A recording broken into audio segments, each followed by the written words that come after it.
Now let's bump around here. Let's talk about review and talk about some bottom work. First of all, I don't agree with all these coaches that are yelling, "Fly out of there, get out of there," because that's not good. That's not good wrestling instruction. It's just not. What if the guy's 20 times bigger than us, stronger than us, better than us?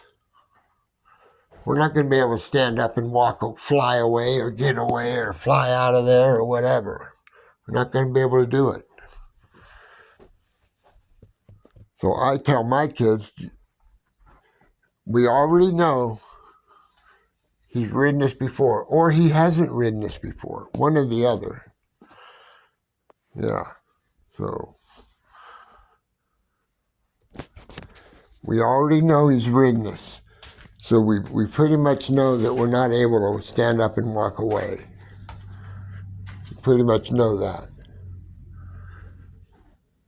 So what I don't want is for us to get halfway up and then get slapped back down again because we were unaware of what was going on around us. See?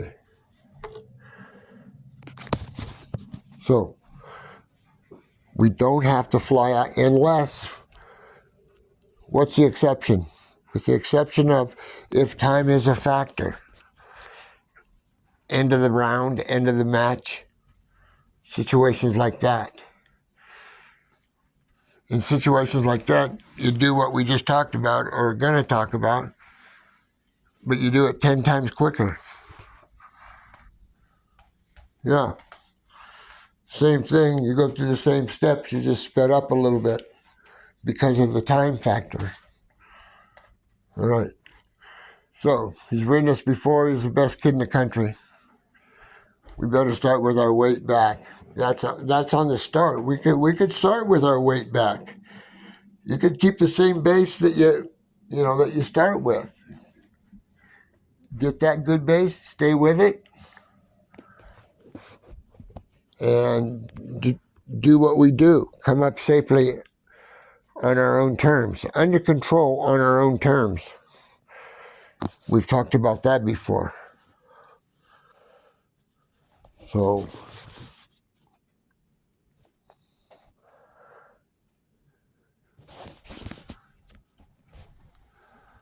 all right, and now let's talk. This stuff is not easy. Let's talk about cross-hand fighting now.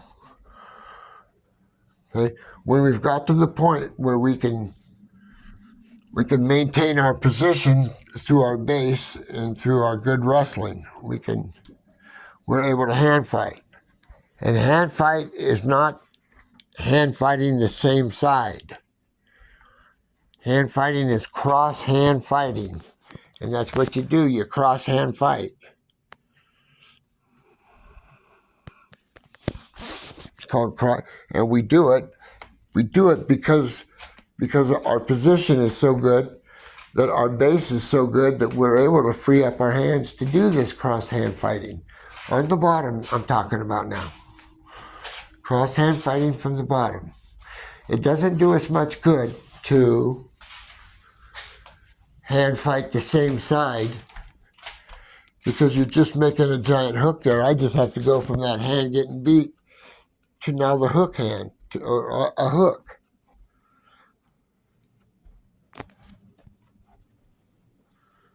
So,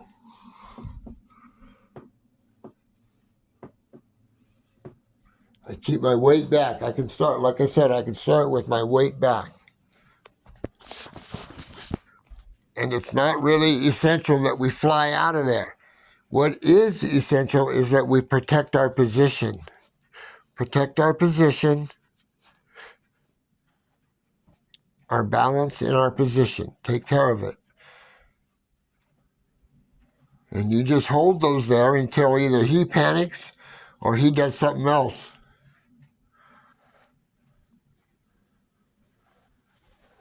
See? You can just hold that good position. In fact, I'd rather see that than, oh, I tried, Yeah, well, we told you what was going to happen. You're going to get slapped back down to the mat, and he's going to squeeze you, and that might be the last breath you're able to take during that match. So it's not good to get halfway up or get whatever, any of the way up and get slapped back down. It's a waste of time and energy. I want you to come up under control on your own terms. From the bottom, under control on your own terms. Uh-oh. Okay? And you push your weight with your hand. If you don't need, because you might need one hand to stay up, and you can use that hand as a piston to help you stay up, to help you stay quasi, to help you stay upright. Because staying upright is not easy.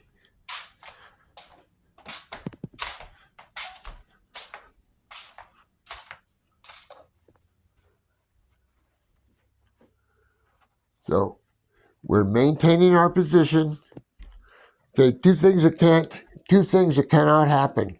We cannot get cradled there, and we can't get sucked back there from the bottom. Those two things we got to be aware of and not let them happen to us, because it will happen to us if we get careless, if we get too much weight back, or something,